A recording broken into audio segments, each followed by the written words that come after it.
I think entrepreneurs have a role to solve societal problems. As the lockdown happened, we were the only people delivering the fruits and vegetables online in Colombo. I want my customers to be delighted all the time. In every dealing, we have one common vision, that is to make a difference in people's life, contribute to people's happiness and quality of life. Now, my primary focus is to take the farmers out of our poverty, because it's quite possible. Hey, sorry to interrupt. I just wanted to ask a massive favor of you guys. At the moment, we're putting a big priority on growing our YouTube channel. So if you aren't already subscribed to us there, if you could head over to YouTube, type in the Quest for Success podcast, or just click the link down in the show notes below, head over to our channel and subscribe to us there. You'll get access to all of our video interviews that we do with our guests. And it will do us a massive favor because it will help us grow the show, which means we can get on bigger and better guests for you guys. And with that, back to the episode.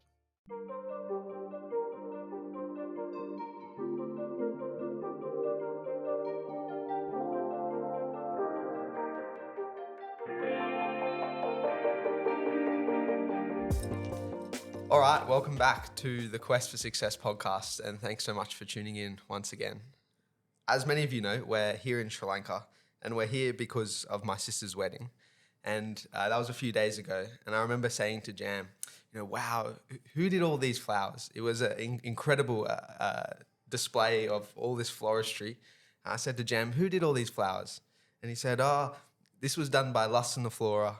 And we were talking and we said we should get the founder of that on the show. And it turns out to be one of Dad's good friends. So today on the show, we have Dr. Lasantha Malavige, and we're really excited to kind of walk through his journey because not only is he a medical doctor, but then he started his own floristry and events company. And so he's got, an incredible journey, and we're really looking forward to diving into that. Yeah, we're really keen to unpack his story. Thank you, Lasantha, joining with us. And he's a hardcore entrepreneur, and he's a practicing doctor as well. So we just wanted to understand, the combination between medicine and flowers, right? Our business. I know you're not just limiting to flowers. So we are very keen to have this discussion and go deep dive to your story. Thank you, Lasantha, for joining with us. Thank you very much for having me here, and I'm really excited to have that chat with you all. Great. So I suppose, Lasantha, for us to begin, we need to ask a pretty fundamental question for this podcast. And that is, what does success mean to you? Wow. So I think I have a very different definition for success. I think most important thing for anyone is happiness. So I think deriving happiness by contributing to others' happiness in a sustainable and meaningful manner is my success. And so if that is scalable, that meaningful and sustainable happiness, if that is scalable, that is the best success for me. Amazing. So that's not just one person. You want to give that success, happiness to more than as many as possible, and derive happiness by doing that is my happiness and success. And I suppose for us to understand the man who's sitting with us now, we need to kind of go back to your early life to understand, how you were shaped. Can you take us through a bit of your childhood and how you think your parents especially influenced who you are now? Yeah. My parents are middle class. My father is a government servant. So we had a very happy childhood, even though, the resources were limited. And we are from Homagama, Aturugiri area. And I studied at DS College, DS Senanayaka, Boralla, from grade 1. And I think more than studies, those days we used to spend time in the garden, the paddy fields, doing other things. I think that really helped to shape up who I am now. And my parents taught me some important lessons in life.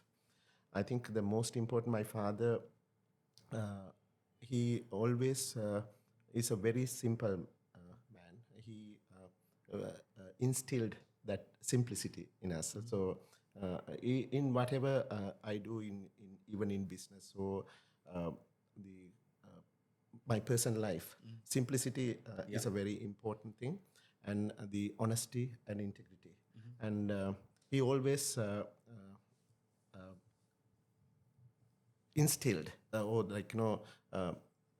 insisted that we keep the word. That's, I think, those are the important values that my parents taught me, and my mother is about giving love and care for everyone. She's so generous in everything, unconditional love, not for us only. So I think when you look at my thinking, the business philosophy, and the values, I think those are influenced by my Did parents. she work? No, my mother had been a housewife right throughout, and she still cooks for me most of the days. She enjoys doing that. And unfortunately, my father passed away 2 years ago. And so What about, do you have any siblings? yeah, I have a sister who is a lawyer, but she's also involved in the business now. Oh, wow. Yeah. So you must be a pretty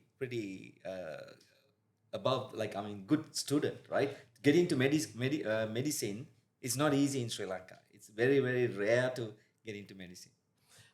I wouldn't say that I'm extraordinary or I think I'm a ordinary ordinary student. It's a bit competitive to get into the medical school, especially to get into Colombo Medical Faculty, and I think I would say average, but I'm also hardworking. And What did you decided to become a doctor in the first place? actually, I think that is again influenced by my parents and my desire to help people. And so I thought it's a very noble profession where you can help a lot of people. Yeah. Is that what you always wanted to do? Did you always want to be a doctor?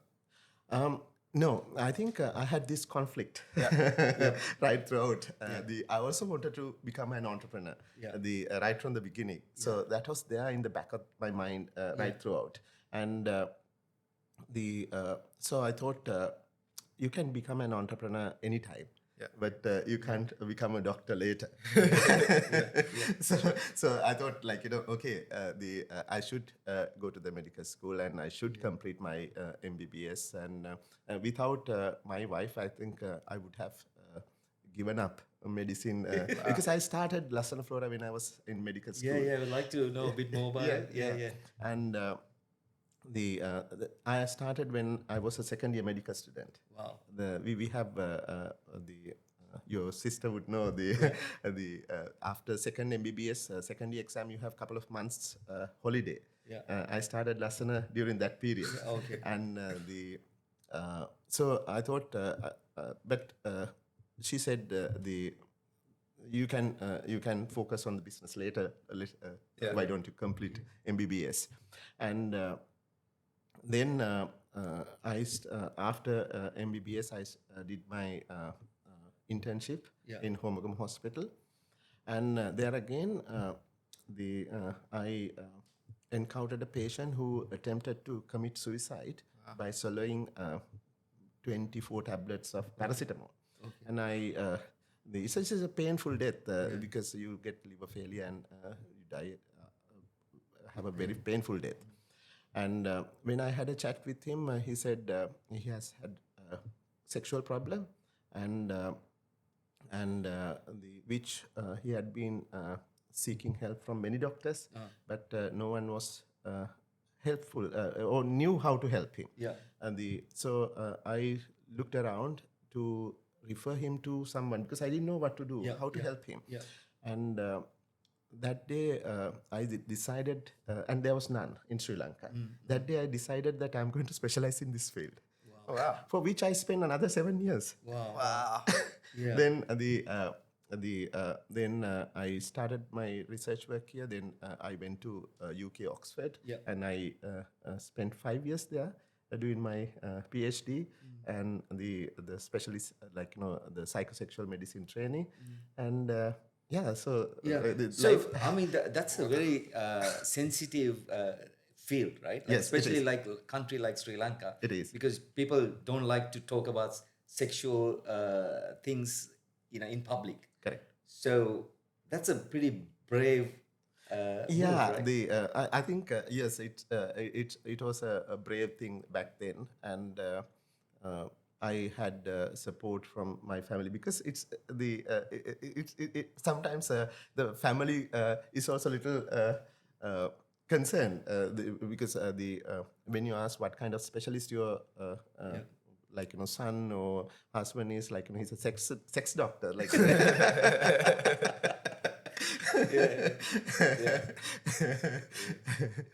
And so you mentioned there before that in your second year, you actually started Lassana.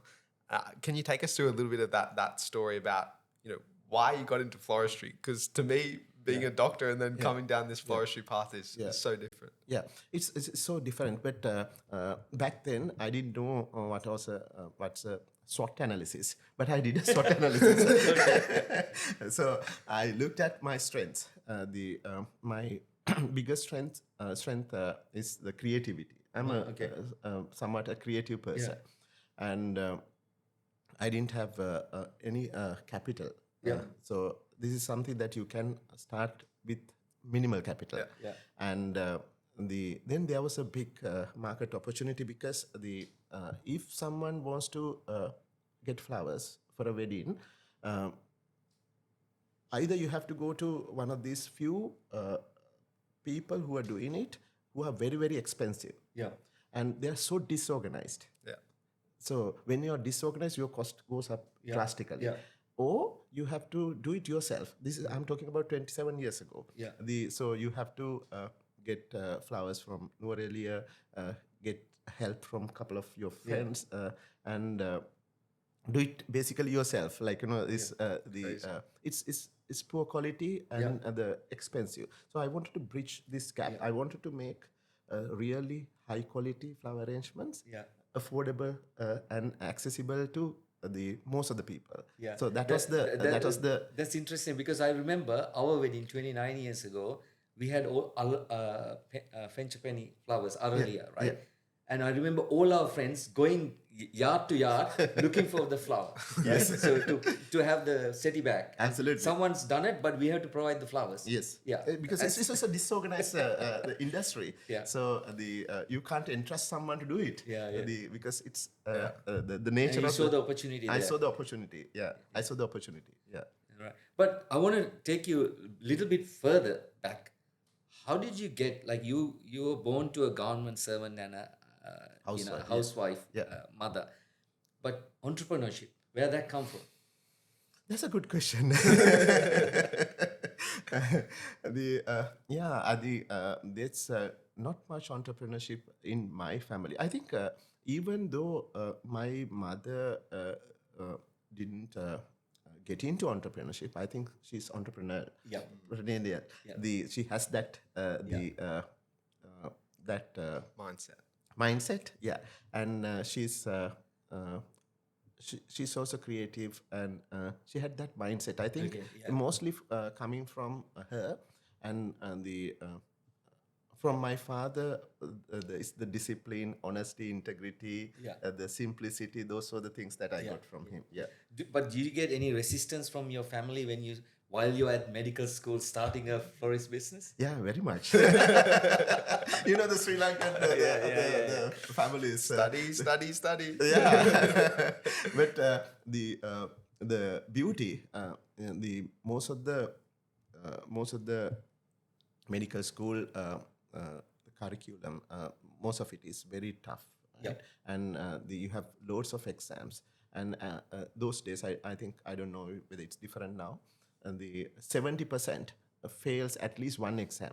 Wow. Right. But I never failed an exam, because I know if I fail an exam, I have to redo it, and that takes up my the yeah. time that So I was very focused to pass the exam, not to get high grades, but to pass the exam. Yeah. And I want to know on that point, most people struggle just to do just medical school, and you were balancing a business on the side. How did you do it? No, I think it's a bit tough. And as I said, I work hard, and but when you do the different things, it is relaxation as well. Because when you study and seen patients and work in the hospital, and when you do something totally different, Get your mind away from exactly, that, and it's a kind of a relaxation as well. So I think with time I have learned how to juggle the time and make use of time effectively, but I'm not doing it very well. I still struggle. And I miss calls, I miss messages, emails. It's not the best. Those who know me forgive me and understand that. And sometimes I lose the family time, but I prioritize the family, and I make sure that I see my mother a couple of times a week at least, and I speak to her every day, and I try to spend little time with my kids almost every day. Even though it's a struggle, even though it's a struggle, I'm not even though I'm not doing it very well, I try to do better. Yeah. And I want to go back to kind of the early beginnings of Lassana Flora. Can you take us through the first order that you got? I want to know. That was a disaster. Yeah. Absolute disaster. Because the first order, we didn't have any flowers, right? In the sense we were not growing flower growing is a very recent thing, and I went to Nuarelia, met with the growers, and they are not professional growers. They were vegetable growers. So this Dr. Cyril, the Dr. Cyril Vijayasundara, the botanical garden director, he introduced me to some farmers in Mipiliman area. So I went and met them and asked them, "You grow the flowers, I will buy." Right. So that's how I started getting the flowers. And the flowers came for the first wedding, but the foliage didn't come, leaves didn't come. Right? So I remember I had a motorbike back then, and I went to my grandparents' house in the motorbike, and had to climb a tree to cut some. This is the foliage called Valcohila. This is a Kohila variety that grows on. It's a beautiful leaf. So I cut those and took them in the back of my motorbike, and somehow we managed to do it. Even though the logistics were a disaster, the wedding was outcome was not a disaster. But you recover that. But I mean, again, that's how you learn, right? That's how we learn, and we are right from the beginning. I believed in this, if you disappoint someone, it's a crime, and we should never ever do it. But we have done it as well, because sometimes things go wrong in a way that you can't manage. But those the big disasters, customers getting unhappy was very, very few. But as we evolved, so we developed systems and procedures that even if many things go wrong, outcome is perfect. Yeah. So I think that helped me to develop this business. And when we got ISO certification, we were the first ISO certified florist in whole of South Asia. Because because we have developed systems and procedures because I wanted even things go wrong, right? Yeah, yeah. But even if things go wrong, ultimate outcome not to be Yeah. to be good, Impact the result, yeah. not to impact the result. So we it was internally developed systems and procedures, because most of the florist industry, this kind of wedding floral industry is very disorganized anyway, globally. Yeah. And on that point, I want to know, because, obviously I love Sri Lanka, but coming here, you can tell it's a little bit disorganized and a bit chaotic. Yeah. And that's, potentially why a lot of these florists, are doing things ad hoc. Do you think this kind of drive for processes and process improvement comes from your medical training? Doing rounds and, doing things by a checklist, or do you think it's from your international experience? You I said you think this spent is a some good time. thing, very good thinking. I never thought about it that way. And I think maybe the medical training may have an impact, and the particularly this then the after certain initial stages, I really wanted to focus on service and the setting. My one of the business key philosophy is to set standards in service delivery. So that has an the international exposure may have had an impact on that, because I see Sri Lankan service standards to be very poor overall. So and we take it for granted. We that's how it is. Yeah. So, but in the West or in the developed world, you it's a norm. How high service standard is a norm. It's giving that customer experience. So and the delighting customer always is the standard. So the second thing, yes, the international exposure may have played a role in setting those standards. Yeah. So, going back to that journey, you mentioned you started Lassana Flora when you're in second year at med school. Did you continue? Then you had 7 years plus 5 years training, right? Yes. Did you actually stop, or you still continue? No. This is something that you can't stop. Okay. Because once you So how did you do that? Once you sail the ship, you can't you can't stop. It was tough. My sister joined the business, particularly when I was in the UK, and she continued to be part of it now. And her help was very crucial, and the family helped, and my staff. I started with one staff member, and now we have just above 500. No. Yeah, and we have very good people in the organization who had been with me right from the beginning, so I can trust them. And so it's the team effort, and it's again it's a struggle.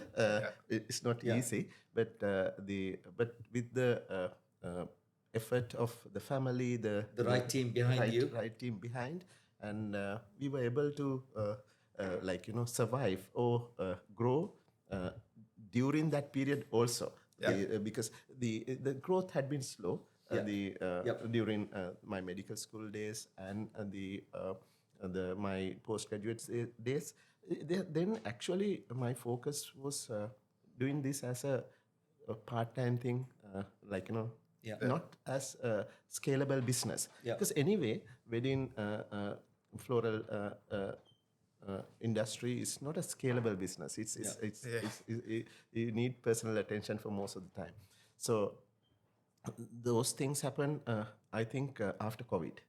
The focus, I'll tell you that story later please. when I think when it comes to the right time, when maybe you have the right question for that. Yes. And I just want to kind of go back a little bit, where you were talking a lot about standards and quality control. Yes. It seems to me through my research that you guys really pioneered that here in Sri Lanka and maybe broader Southeast Asia. And to me, it's very innovative, right? So, you were the first people to use refrigerated trucks to transport your flowers to keep them fresh. Yes. How important do you think innovation is to your business? I think it's the key. The innovation is the key. And if you look at our businesses, we have two businesses recently launched. One is Lassana Innovations, and that's about the innovating Sri Lankan delicacies and Sri Lankan sweet meats. And then we have Lassana Agri Innovations, innovations in agribusiness. So I think right from the beginning, innovation had been a key item or key thing in our culture. So even little things, we try to innovate and try to do things better, little better, and also try to figure out new ways of doing. Yes. So people watching this probably don't know what's Lassana mean. Lassana means beautiful. That's right? Absolutely. So that's a really nice name for business, because you're not just limiting yourself. You're talking about scalability, right? Yes. Anything can be beautiful, right? So you got a name that you can scale. Yes. How did you come up with that? Again, family. I still remember this conversation in the kitchen of our house. I told my sister, I'm going to start a business, the flower business. Tell me a name. She said Lassana. That's good. Lasantha, Lassana. Yeah, that's what I thought. She said call it Lassana Flora because it rhymes with your name, goes with your name, and it means beautiful, as you said, and that's it. Now you got a lot of beautiful things that you can create, right? Absolutely. I think that's it was random. I am grateful to my sister for that. Yes. And you were mentioning a lot about the importance of your family and your team in this business. I want to understand what culture means to you and how you develop it within your organization. 500 people, that's a lot of people to manage.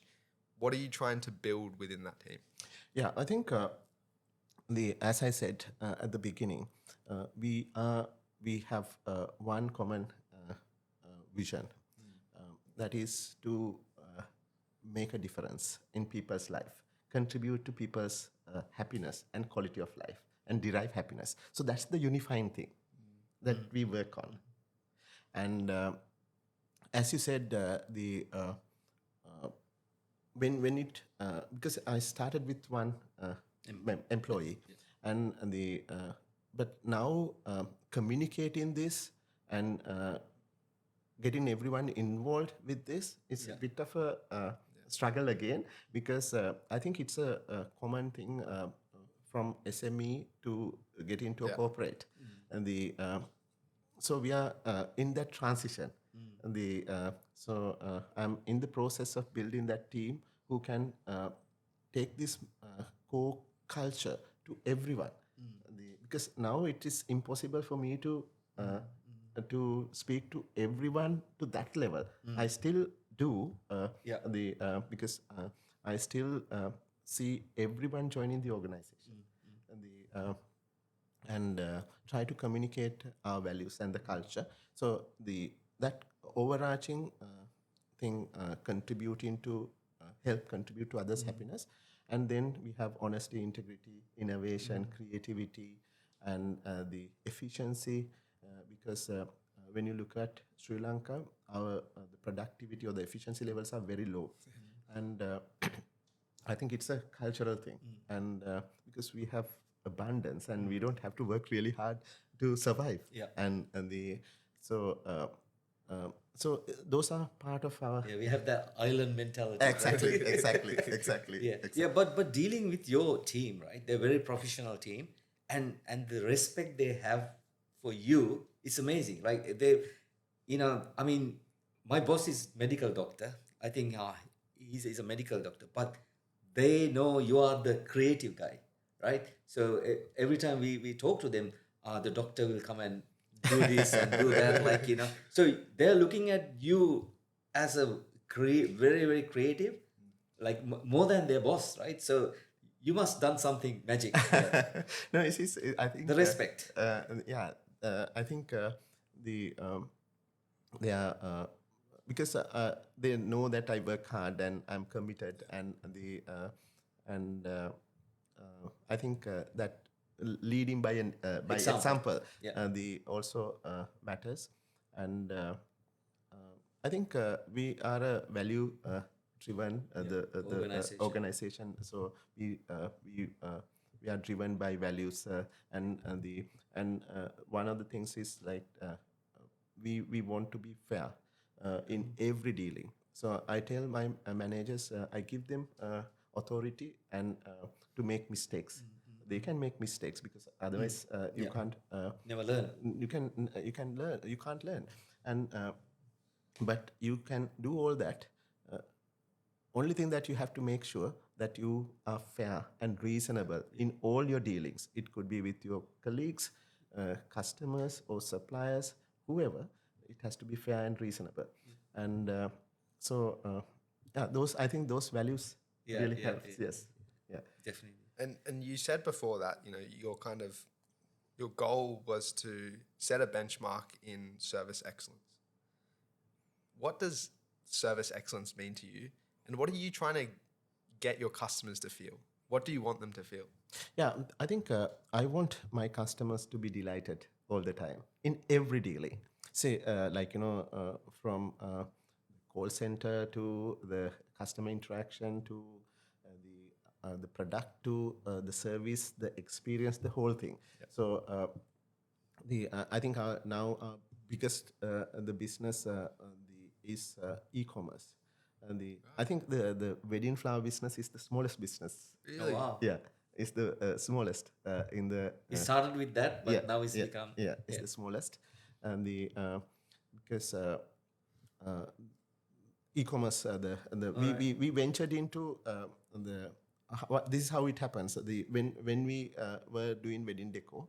Uh, our supplier said, "You buy flowers only for weddings. What are we going to do on the seasons that you don't have weddings?" Yeah. So we started retail, Yeah. right? Yeah, yeah. And then when we were doing retail, we realized that a lot of expats and the diaspora wants to send flowers here, and then we started the online business and the online flowers, and then to go with that, people wanted cakes and the chocolates and other gifts. So we started the bakery and the that business, and then as I said, when the COVID struck, we started fresh produce. Wow. Dealing in fresh produce. So for 2 weeks, as the lockdown happened, we were the only people delivering the fruits and vegetables online in Colombo. So Wow. yeah, that was terrible. Because we expected couple of hundred orders, we got couple of thousand orders overnight, and we really struggled. We really struggled to meet that demand, and we had a lot of issues delivering middle of the night or not being able to deliver. So somehow we cope that were able to cope that situation. So COVID-19, Yeah.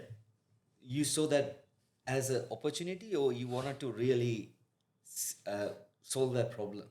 No, it's the when the lockdown was imposed. I just got to realize how are the people going to get their food, and we had a big infrastructure that can be utilized for that, because we had the refrigerator trucks, we have the cool room facilities, we had the distribution network. So It's all set. all set. So we transformed that ecosystem to deliver fresh produce overnight. So I think we didn't look at the whatever, whether we are going to make a profit or whatever. We just did it, and actually we didn't make a profit at that period, but that the profit is that we developed a very good customer base. Now they continue, not all, but most of them continue to buy fresh produce from us. And was it a necessity as well? Because I imagine during the lockdown, weddings went down. Yeah, absolutely. That helped us to survive. Because otherwise we would have gone bankrupt. Because we were in a business, as you said, weddings, and the other floral and the non-essential gifting.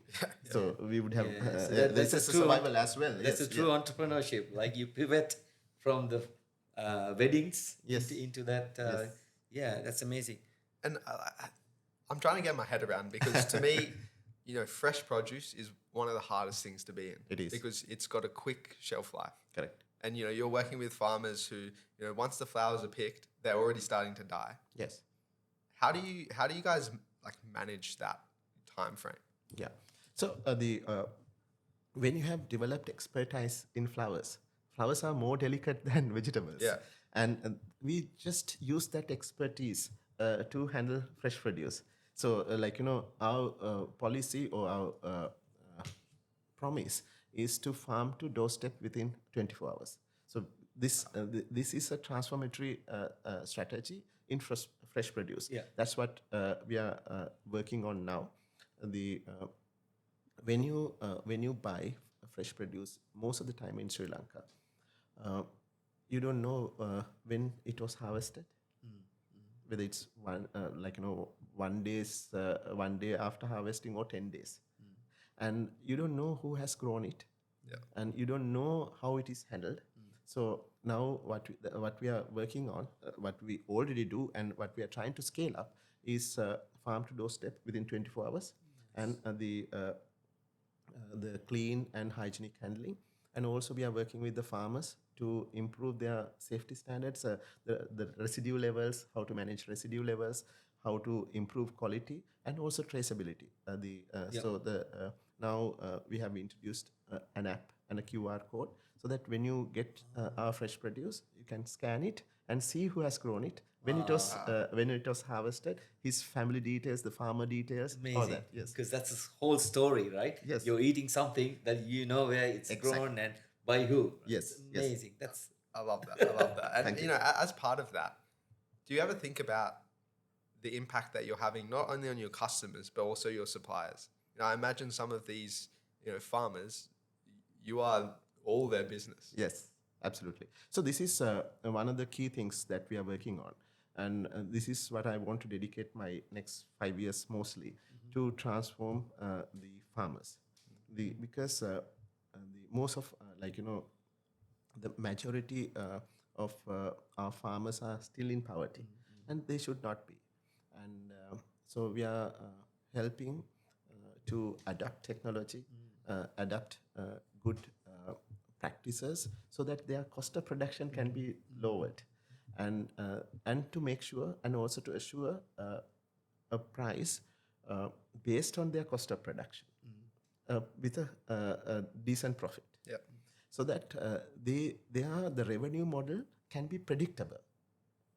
Now the biggest problem the farmers have is they don't know what outcome they are going to get, what price they are going to get. Because the tomato could be 20 rupees this week, and in couple of weeks time it can be 200 rupees. Yeah. So it's highly fluctuant, and the farmers don't know what to grow also. Because if the brinjal price is very high, they put they start growing brinjal. All start growing brinjal, and then it goes to price go down, supply demand. Yeah. So we are trying to help farmers to reduce their cost of production, improve their productivity and the yield, and make sure that they have a predictable revenue model, so that it can be scalable.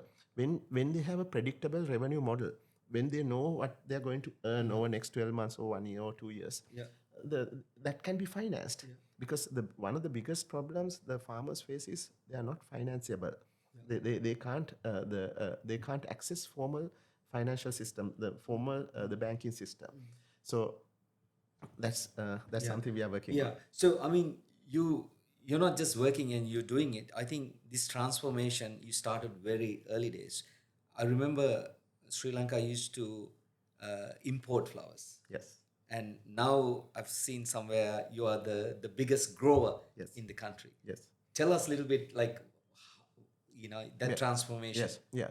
I think that gives us some confidence that we can do this transformation that we have done in flowers in the vegetables also. And what we have done in flowers, you're absolutely right. I remember when we started, the flowers were very expensive, relatively expensive.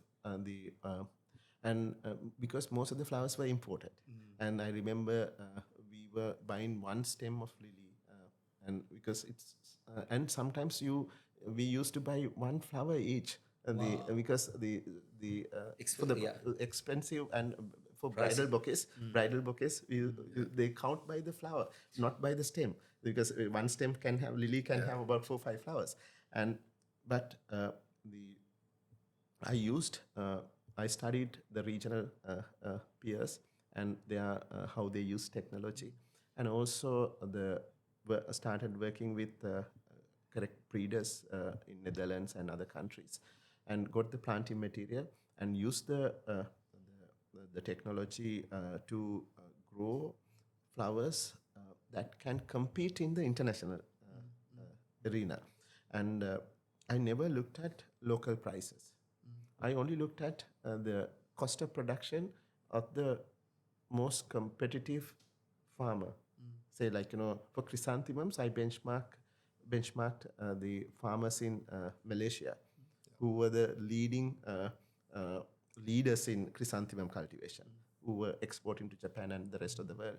And so I tried to match that quality and match that cost of production. I think that made a difference. And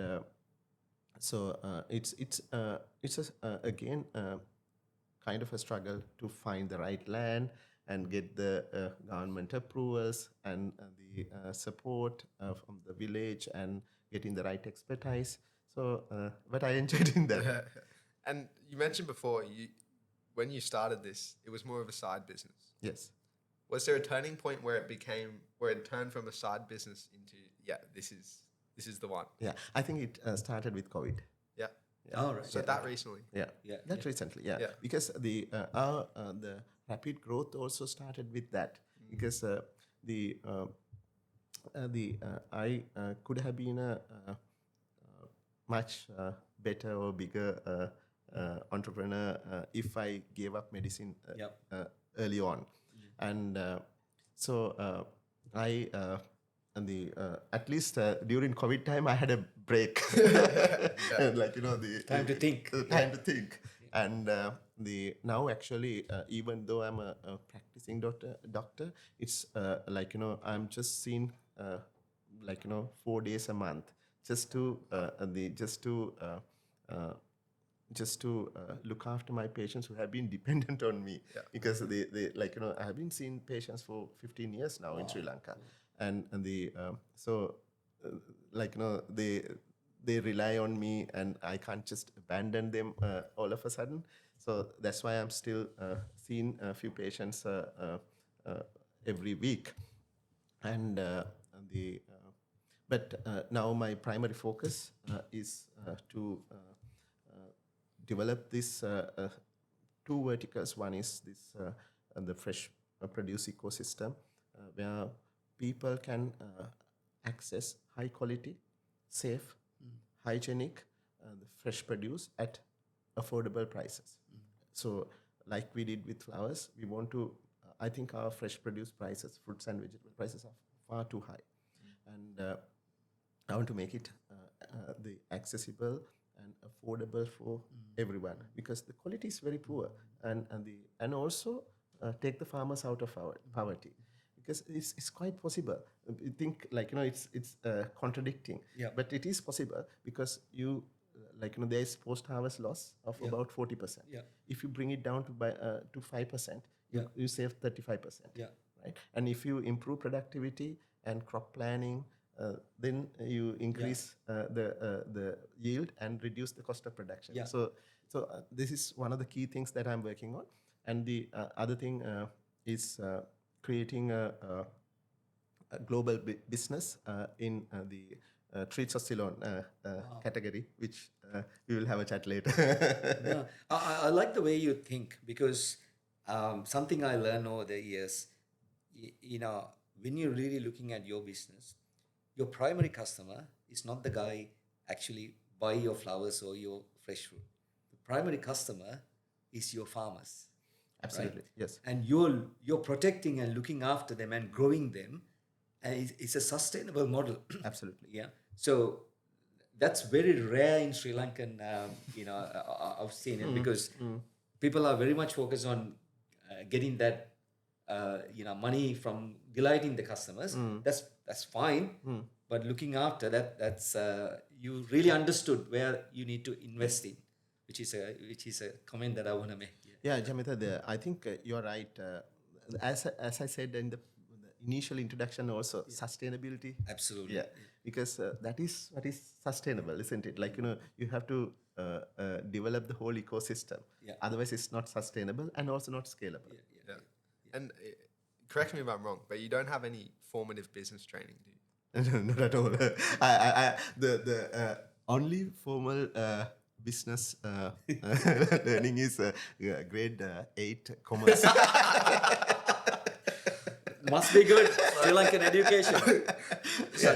So I want to go to that point. You're clearly an incredible entrepreneur, Thank you. and you don't have this background in business. So I want to know, what has been one of the biggest learnings that you could give to other young and aspiring entrepreneurs that you think maybe they won't learn at business school? Tough one. Because I don't know what you learn in business schools. Good one. So anyway, I think entrepreneurs have a role to solve societal problems. That I firmly believe. That's what I've been doing right from the beginning in different ways and different scales, and I feel real entrepreneurship you can't learn from business school. Absolutely, Forgive me, totally I don't agree. know, but Yeah, because I don't know what is taught in the Yeah. MBA. But one big advice: soon after MBBS, I wanted to do a MBA. Because I thought I have to have some formal training. And one of my uncles, he gave the best advice. I think that's the best advice for my life. And he said, Lasantha, wait until you're 35. Okay. True. Right? And I agree. He said because sometimes the MBAs might formalize your thinking, and the Too early. Yeah, You need it might restrict your Creativity. creativity and the even risk taking, and so by 35, I realized that it's not needed. Yeah. I don't know. Maybe I may be wrong. Maybe I don't know. Maybe I could have done better if I had done an MBA at 35, but I don't know. No, I mean, you're doing all the right things. I mean, you're looking at not just you're looking at the holistic. Yeah. And it's all about value creation, right? Absolutely. So you're doing that. Trying at least. Trying at least.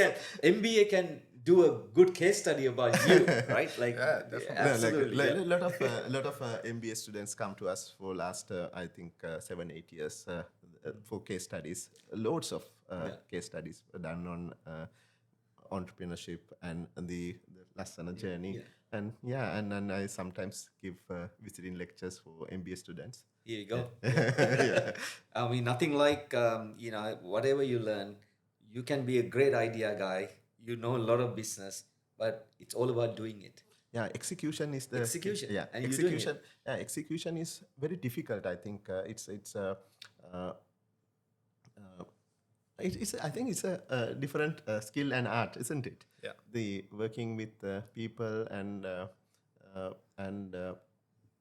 handling problems and not to give up, because and Not easy. Not easy. in Sri Lankan setting, the sometimes the problems you encounter can disappoint you to a great extent.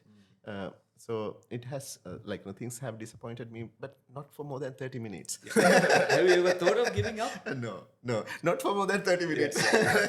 No, because when something really bad happens, you feel bad, but in 30 minutes you overcome. Okay, you see you have a bigger thing to you want to do, and why are you going to give up or discourage by little challenges? Yeah. And now I don't even feel Yeah, see that's the difference, that what you said, entrepreneurship cannot be taught. Having that ability, the attitude, right? You never give up, right? Yeah, We never no, give up. no. So yes, disappointment, feel like, shit, Yeah, like yeah.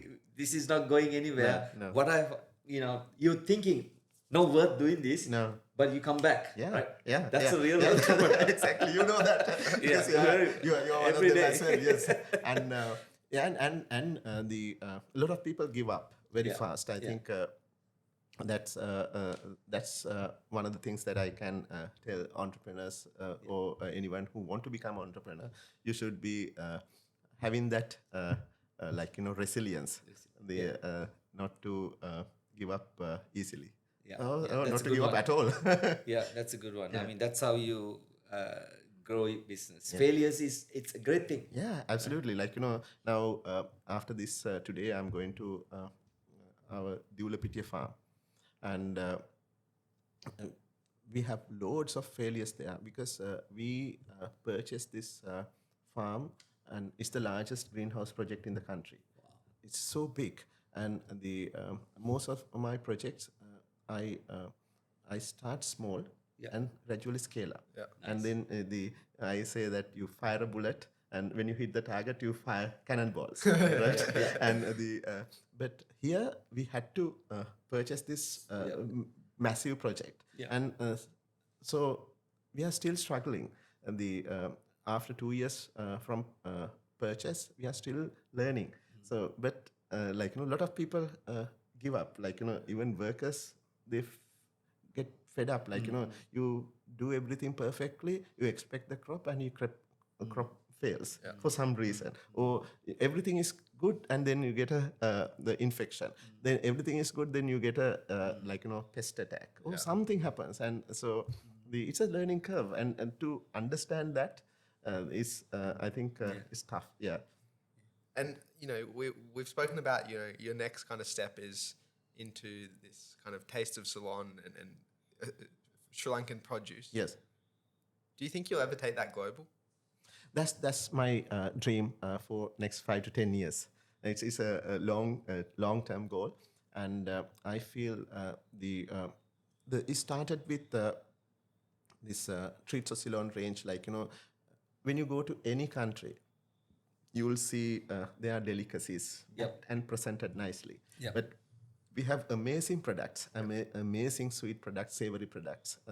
From Atukos to Panikos to the Kaludodol, all sort of things. But they are not presented and packed hygienically properly. And so we are developing this range locally. And my vision is to make it Treats of Ceylon a global brand, and over next 5 to 10 years. And I think Melbourne is a good location. The Australia, Sydney, and basically Australia is a good location for this as well. So I think at the moment we are working on fine tuning this product range. It's a process, and to give proper shelf life without using preservatives. And so right now we are working on it, and we have a shop in BIA airport, All right. the departure area, and we are selling through our online channels and through our retail network. Yeah. But the outside Sri Lanka, and first we want to develop a network of shops in shopping malls, tourist areas, and then go global is the plan. That's really good. I know we talk a lot about business, but I want to briefly, I know we're running out of time, briefly talk about your medicine career. Right. So can you give us very high level what do you do? And you mentioned about sexual health. Yeah. But yeah. Yeah, I'm a consultant in sexual medicine. So some call it sexologist as well. So it's about the all sort of problems with regard to sexuality, from the couple problems, erection problems, ejaculation problems, libido problems, and the desire problems, couple interaction problems, all sort of sexuality related issues. All right. Okay. Don't you think that's more demanding than the flower business? No, I think that had been the biggest what conflict, I would say, Yeah, because I love that also, Yeah. and giving up that it's very difficult, and the people Yeah. people like the comments and the compliments people give, and people say, like, the each time we have sex we think about you.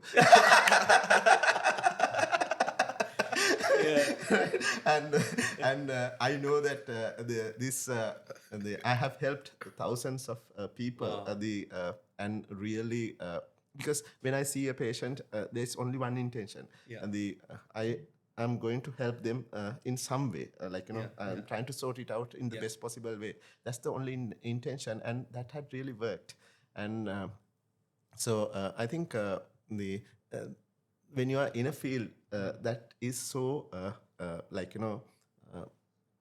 but satisfying, and also it's not boring as well, Yeah, right? yeah, So it's very difficult to give up, but but also, like, I mean, sex sells, right? yes, it is. Right. So it could be a massive opportunity to. It's a very scale business as well. if you do. But I thought I had this psychological thing. I thought I should not confuse my profession Yeah. and with the business. So I could have done so many and scaled it up, as a business, from this equipment to medicine to all that in that field, and but I thought, no, it's I'm surprised as an entrepreneur.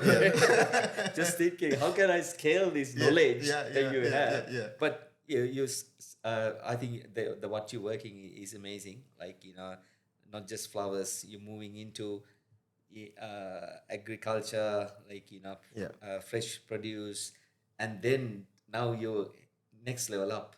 You're promoting Sri Lankan produce, like, so. Which That's is what we are trying. It's like, it's like, yes, we are trying, I would say. Yeah. And at the beginning, you mentioned that your definition of success was about happiness. Yes. What makes you happy? Making people happy, contributing to others' happiness is my happiness, in a meaningful and sustainable manner. Can I share something you make me happy?